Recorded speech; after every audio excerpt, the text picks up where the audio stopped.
Hi, I'm Dr. Chris Hammons. I'm a professor of political science here at Houston Baptist University and the director of the Morris Family Center for Law and Liberty. And the mission of the center is to teach American history and promote our nation's founding principles. And it was started really sort of as an academic initiative back in 2007 when we noticed an increasing number of students who came to us with very little knowledge of American history or our nation's founding principles. So we started offering some extracurricular activities that involved faculty lectures and guest speakers that covered a variety of topics, things like the origins of our Constitution, or the importance of the Declaration of Independence, or various personalities during the American founding period. And from that, by about 2013, we began to think about what would a home for what we were calling the Center for Law and Liberty look like. And that took on a lot of different sort of incarnations, but clearly we wanted something that would send an outward and visible sign for what our mission and values were.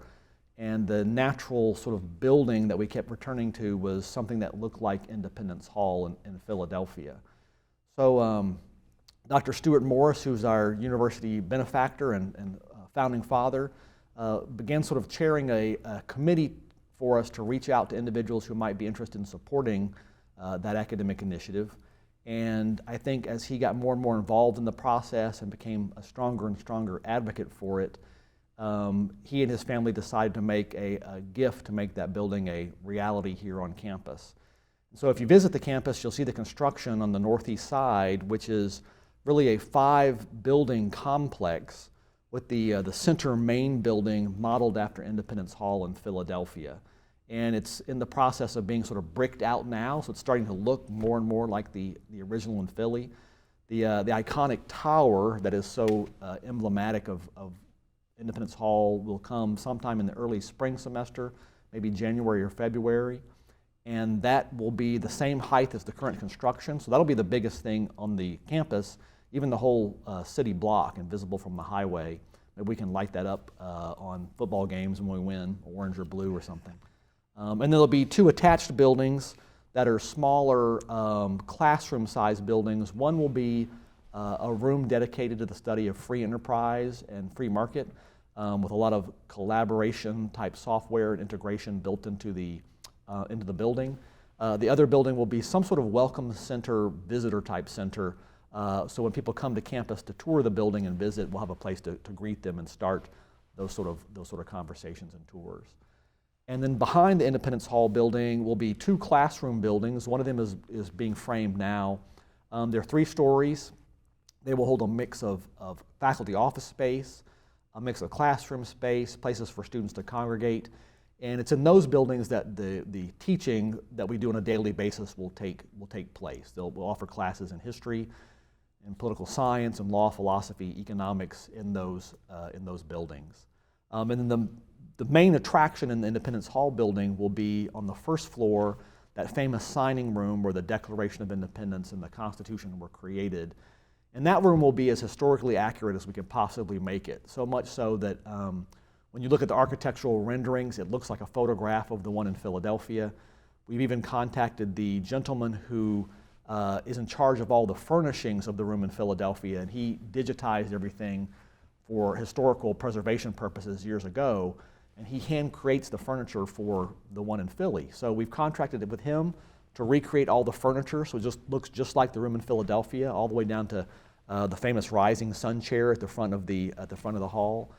And our hope is that this will be a place that we can not only bring our own HBU students down for special classes and special lectures, to give them a sense of time and place as to what the American founding was all about and the tough questions that the founders faced, but that we can also invite area school groups from all over the city to come and visit our campus and talk about our nation's founding principles. And what we want those students to understand is that really no matter what you look like or where you're from or who your parents are, that the principles that are enshrined in our nation's founding documents are important to your future. And they're important to study and they're important to preserve.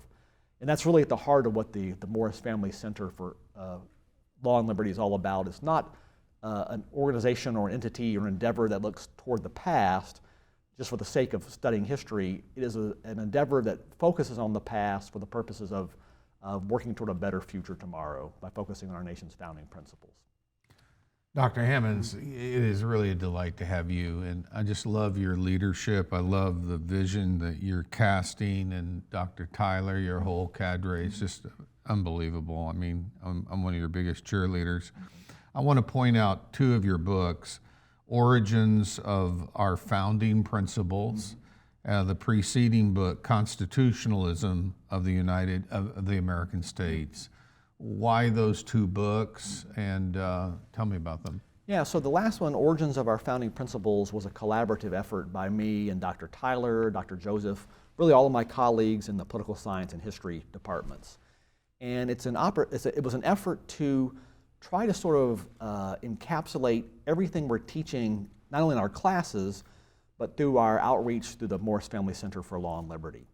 So I asked everybody to sort of let's narrow down everything we talk about and try to get it down to 5 or 6 key principles, and then write a book around those principles. And the book sort of focuses on the origins of where those ideas that went into our nation's founding documents came from. So it starts with the ancient Greeks, moves through the ancient Romans, moves through the English Civil Wars into the American Revolutionary period. As for sort of the historical chronological track of tracing those ideas.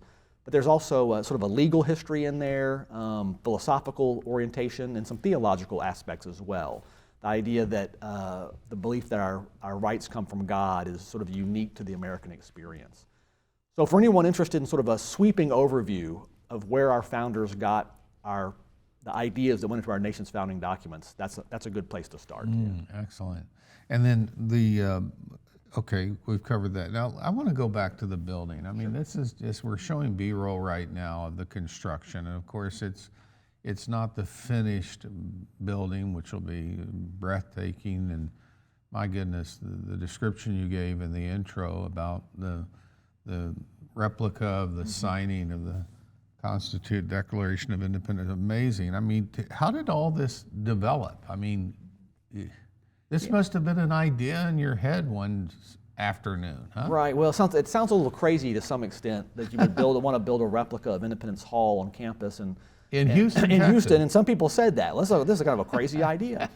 But I love crazy ideas. So about 15 years ago, I was teaching a class on the American founding and the Constitutional Convention, and I got some seed money from a small grant to host sort of a mock constitutional convention with our students. And we took a classroom, we put green tablecloths out, some parchment paper, some little quill pens, the students dressed up in business attire. And the goal was to sort of give them a sense of time and place as to what it was like at the Constitutional Convention. And I found a couple of things. One was that the students sort of got into it, right, because they could get a better feel of what was at stake. A lot of the men who were at that convention had fought during the Revolutionary War, and they had just thrown off a strong, centralized, powerful government in England.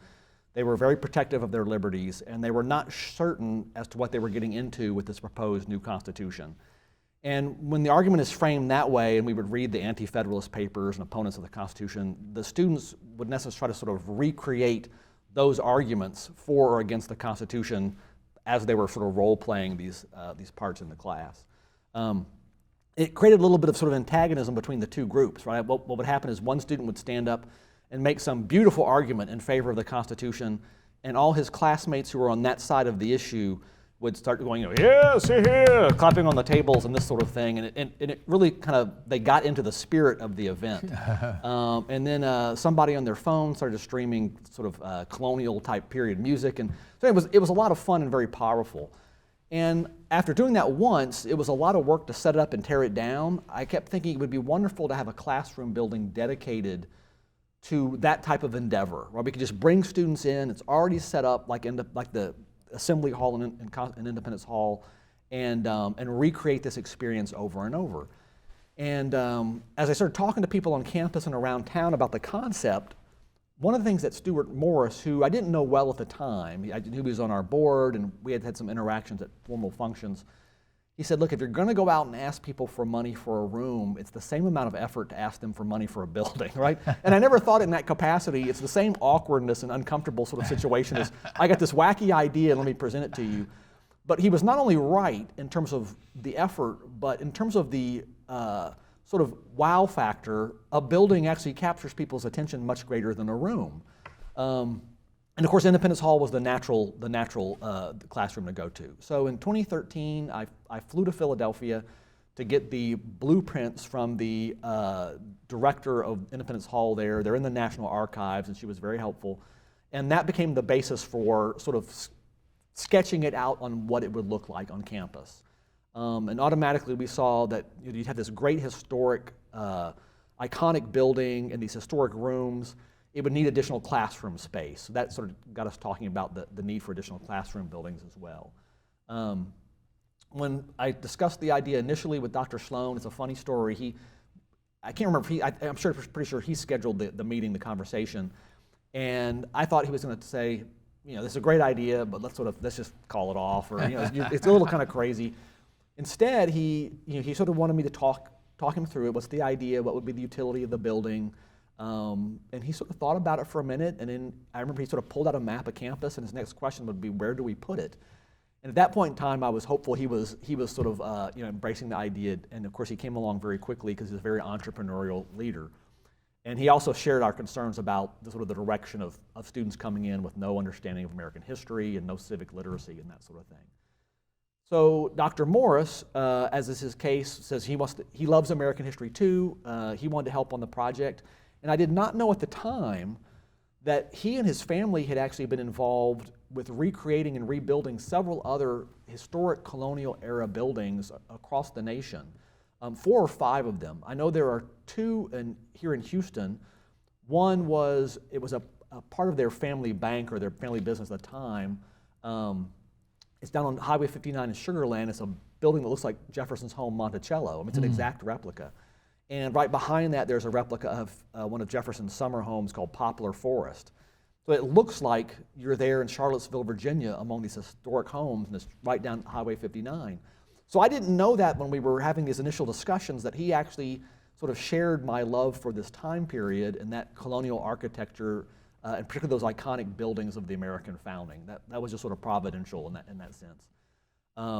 He began to get interested in the project. He opened up his paper Rolodex, his contact list, and started calling people to sort of get them on board and excited about the project. And we worked on it from about 2013 to just a year or 2 ago to sort of build the funding we needed to make the project complete. And I think as Dr. Morris became more and more enthusiastic, more and more concerned about the future of our country, that he and his family wanted to make sort of the lead gift to make this happen. And that's where we are today. I mean, the building is being constructed as we speak. They're in the process of putting up these bricks that look just like the ones in Philadelphia.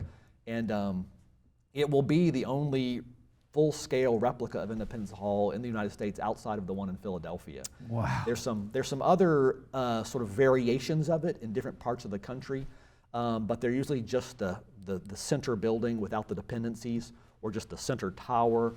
And the interiors of those buildings are just props. You see the facade outside, and there's nothing in the interior. So ours will be the closest you can get to being in Philadelphia without actually being in Philadelphia. It must just bless your heart to see this unfolding of the vision. I mean, as we look at the building, I mean, tell us what you envision once it's up and rolling with all the classrooms. Tell us about how you're going to use the building. Yeah, so most people are familiar with what Independence Hall looks like. And so when you're facing it, the flat front is the north side of the building, which is, I'm telling you, that's the street side of the building, which is the front of the building. Yeah. And that's the one that you'll see here when you drive in. When you walk into that building, on your left, there will be the famous assembly room where the Declaration of Independence and the Constitution were created. And at the time period, that building was actually the Philadelphia State Assembly building where the Philadelphia State Legislature met, but they gave up the facility for the purpose of this national convention, and now we call it Independence Hall, the famous room. So that room will be as historically accurate as we can create it. And we like to have special lectures in there, special classes to focus on particular topics.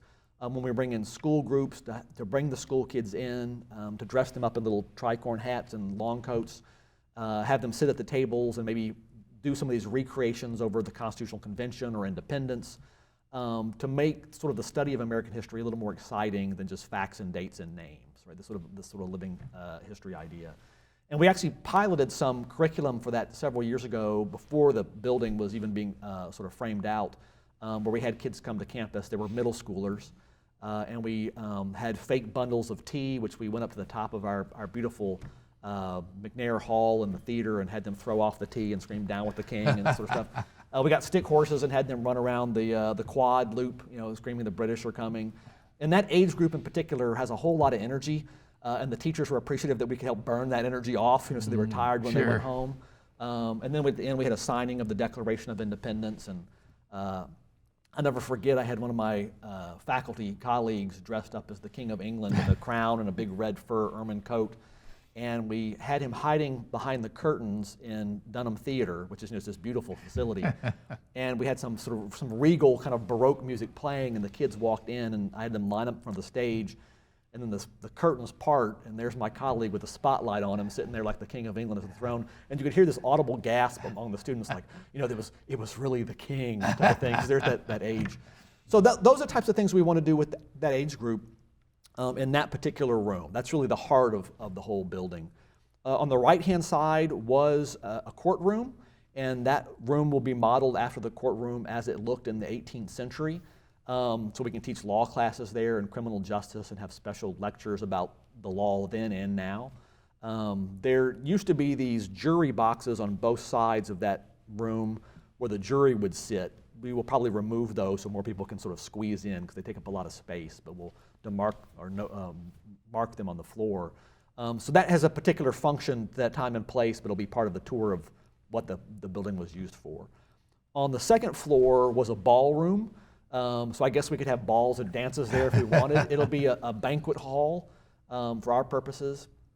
And the way it's been designed is we can host dinner functions or meal functions there that will seat about 170 people. Wow. So a nice sized banquet hall for campus. And in a lecture format with just chairs lined up, almost 400 people in that facility. So it'll be a nice sort of intermediate size venue, something that the campus can use, because we have some very intimate venues, we have some very large venues. This will sort of be that sweet spot right in between. But we could see this for bringing in guest speakers, for statesmen who come to our campus, for special events, and it'll be a very, very beautiful banquet room on the second floor. There's a book that's pretty well known called Cultural Literacy that talks about cultural literacy. And then Prothera in Boston College wrote Religious Literacy, about how illiterate people are religiously. American literacy, we are at a unique age right now. We see these politicians that are advocating a way of life that's like quasi-socialism. And there's a whole generation, you know this better than anybody. They don't know the story of America. Yeah. Tell us how serious that reality is and why it needs to be remedied. Yeah, and it's not just the young people who are in the public school, the school system now, it's also the students coming into college. And this was really the impetus for when we started the academic program back in 2007. We saw a large number of students coming to us with no understanding of American history or knowledge of our country's founding documents or founding principles.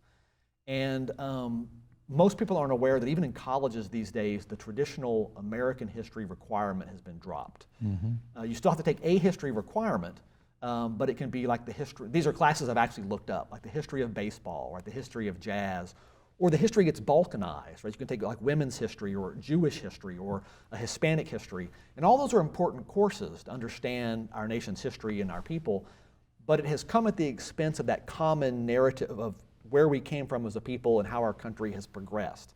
So major events in American history like the Pilgrims coming in 1620, or the American Revolution, the creating of the Constitution, the American Civil War, the Civil Rights Movement, the students don't understand the timelines, who the major players were, what the issues were, and as a result of that, it's very hard to sort of assess progress that the country has made, failures that the country faces, because there's no common frame of reference. Mm-hmm. And so that's very frustrating. People will often attribute to our founding documents things that aren't in them, and I think part of this is because most people are getting their news and their history now from social media, from Sure. Twitter, TikTok, those places. And you can't do much in 15 seconds, right? You just don't have the ability to impart important information. So it's a very frustrating reality for me and my colleagues. A lot of the students don't read as much anymore just because there's more demand for their attention with all the social media outlets, and I get that. But even, I'm sure it was different, I'm sure other generations before me would say the same thing, would even make a better case. But even when I started maybe 20 years ago in the late 90s, we would read as part of a freshman government class, John Locke's second treatise on government. It's 90 pages long, which is not particularly long, right? Mm-hmm. Maybe 10 years ago, I culled that down to select chapters because I found the students would complain and wouldn't do their reading. Probably 5 years ago, I've culled that down to select passages, right? And I'm getting to the point where I just want to sort of like bullet point what this is about for them. And if you're not willing to make the commitment to read these documents on your own, right, and to have your own eyes sort of witness them, then they never really become part of who you are. It's just people telling you about them. So part of our mission, and particularly in the classes we teach here, is we really want our students to dig deep into those documents. They're beautiful pieces of prose, and they're unique in the world, throughout the world. Right? Not every country has sort of a missional statement like the Declaration of Independence, or a form of government like the U.S. Constitution. I always end my freshman government classes, and this is a spoiler alert for people who are going to sign up, but after we've studied these documents all semester and looked at the way the government operates and the principles of our country and things that we do well, things we don't do well, for all of our problems as a nation, the last slide to me is the most telling, and that is the #1 destination for immigrants in the country today, regardless if you're from Asia, South America, Central America, the Middle East, Africa, is still the United States. Right? And that tells me something, that we are not perfect, but we're doing something right.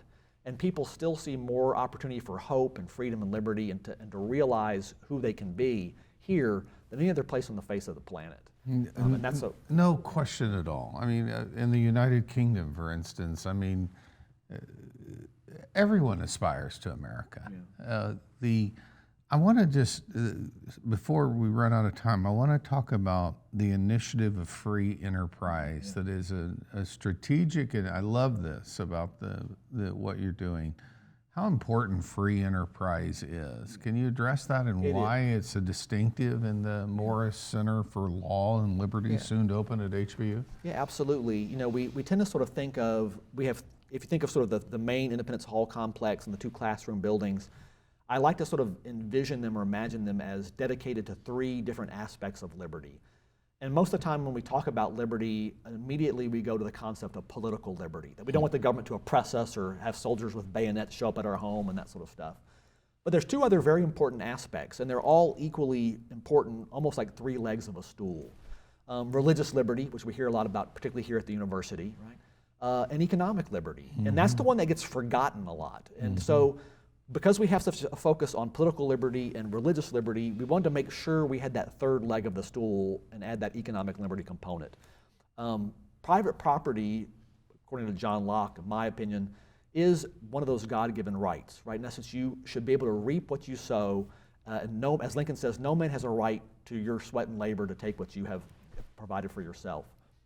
And so private property is fundamental because if the government can take it, in essence, your whole existence is in jeopardy, right? If the government can take your home, if they can take your paycheck, they can take your oxen, your cart, whatever you want to call it, you basically are at the whim and mercy of the government.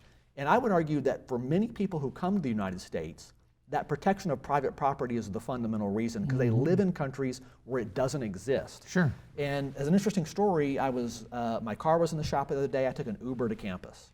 And the guy's driving me. He's a young Pakistani man. He pulls in. He says, "Oh, you work here at HBU?" And I said, "Yes, I do." And he says, "What do you do here?" And I said, "I'm a professor."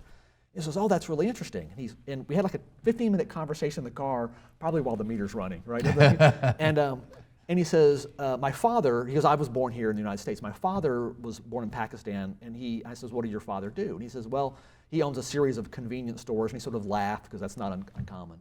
And he says, but his father gets up every day and says he thanks God that he lives in a country where he doesn't have to worry about the government or other people stealing his burning it down, right? Or rival factions burning it down. And that's not the norm in most parts of the world. Right. And I really believe it is what is sort of drives the engine of ingenuity and prosperity. Most people have a desire to do better for themselves and their family, and that fundamental right of private property to benefit from your own labor is essential to that.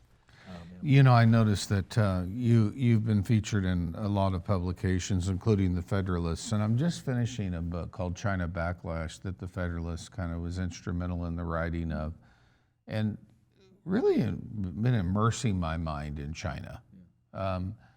30 to 40 million people killed in the Cultural Revolution. Xi Jinping, lack of property. Right. A totalitarian facial recognition, nearly 1 billion cameras that are recording you. 90 million communists that are controlling over 1.2 billion people.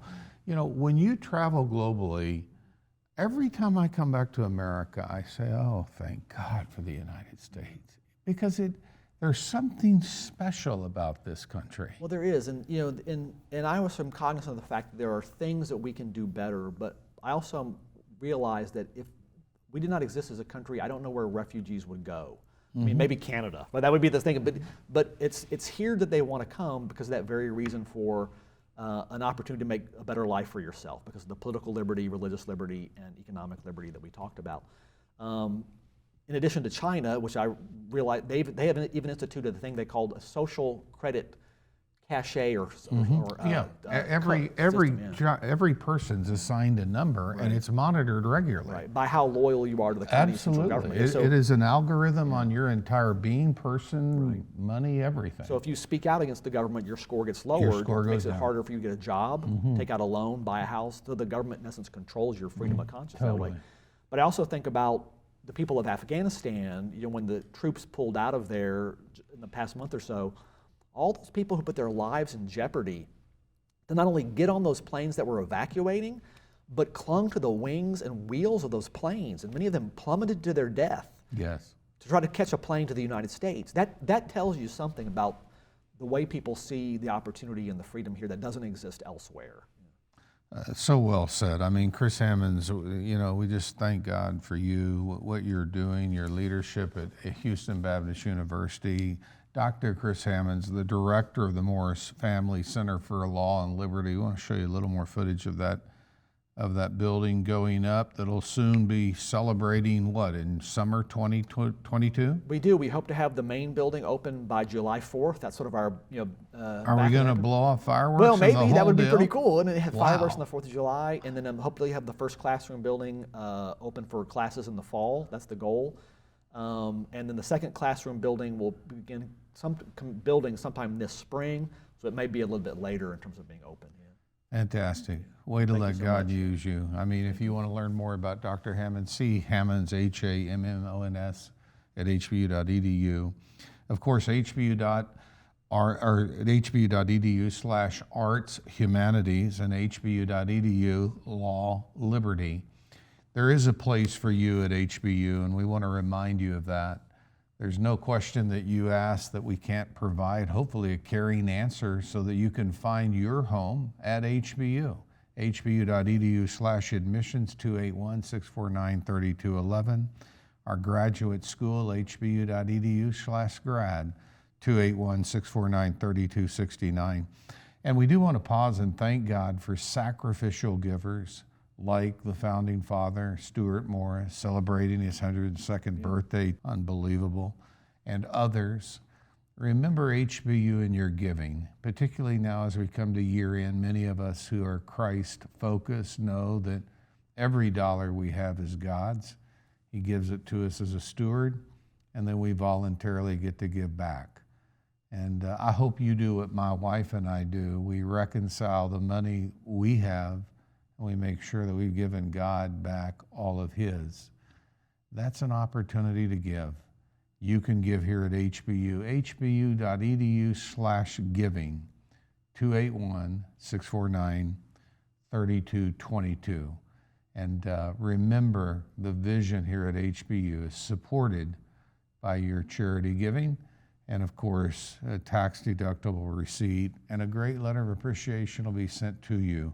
Thank you so much for remembering HBU and your giving plans as we close this year.